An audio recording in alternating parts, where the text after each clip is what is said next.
بسم اللہ الرحمن الرحیم ناظرین، آج کا ویلاگ نمبر 130 یعنی 130 اور دوسری قسط ہے، اور غزوہ احد ہم آپ کے سامنے رکھ رہے ہیں۔ اس کی شہ سرخی ہے مشرکین کے موقف کی تحقیق۔ اس سے پہلے والی سرخی تھی بدر میں ایک اور جنگ لڑنے کا عہد و پیمان۔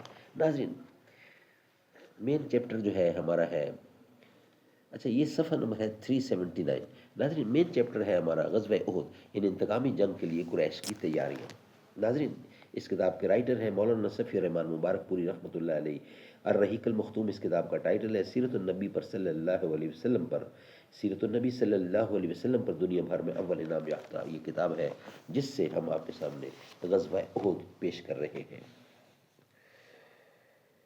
کہتے ہیں اہل جہاں درد اجل ہے لا دوا، زخم فرقتے وقت کے مرہم سے پاتا ہے شفا، دل مگر غم مرنے والوں کا جہاں آباد ہے، حلقہ زنجیر صبح و شام سے آزاد ہے۔ ناظرین، مشرکین کے موقف کی تحقیق مین ہیڈنگ یہ ہے۔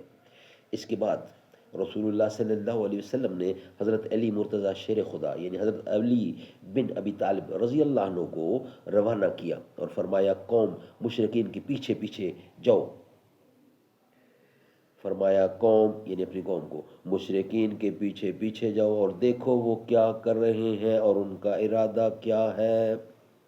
اگر انہوں نے گھوڑے پہلو میں رکھے ہوں اور اونٹوں پر سوار ہوں تو ان کا ارادہ مکہ کا ہے، اور اگر گھوڑوں پر سوار ہوں اور اونٹ ہانک کر لے جائیں تو مدینے کا ارادہ ہے۔ پھر فرمایا اس ذات کی قسم جس کے ہاتھ میں میری جان ہے، اگر انہوں نے مدینے کا ارادہ کیا تو میں مدینے جا کر ان سے دو دو ہاتھ کروں گا۔ حضرت علی شیر خدا کا بیان ہے کہ اس کے بعد ان کے پیچھے نکلا تو دیکھا کہ انہوں نے گھوڑے پہلو میں کر رکھے ہیں، اونٹوں پر سوار ہے اور مکے کا رخ ہے۔ ناظرین، فتح الباری میں لکھا ہے کہ مشرکین کے عزائم کا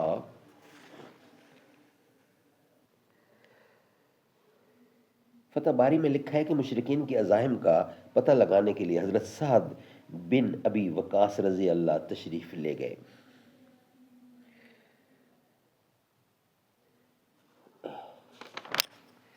ناظرین، یہ ویلاگ ہمارا یہاں ہی کمپلیٹ ہوتا ہے۔ نیکسٹ ویلاگ میں انشاءاللہ ہمارا ہیڈنگ ہوگا شہیدوں اور زخمیوں کی خبر گیری، وہ انشاءاللہ نیکسٹ ویلاگ میں ہم آپ کے سامنے رکھیں گے۔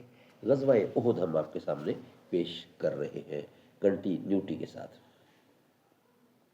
مدینے میں جو گزری ہیں وہ راتیں یاد آتی ہیں، مجھے آقا کے روزے کی وہ باتیں یاد آتی ہیں، وہ قصے آقا کے یاروں کے وہ باتیں صحابہ کی، جو پڑھ پڑھ کے میں رویا تھا وہ نعتیں یاد آتی ہیں، وہ اجوا ہو کہ عنبر ہو یا ہو زمزم مدینے میں، جو آقا نے عطا کی تھی سوغاتیں یاد آتی ہیں، نسیم بطحق کہتے ہیں جنہیں شاعر کلاموں میں، وہ ٹھنڈی ٹھنڈی طیبہ کی ہوائیں یاد آتی ہیں۔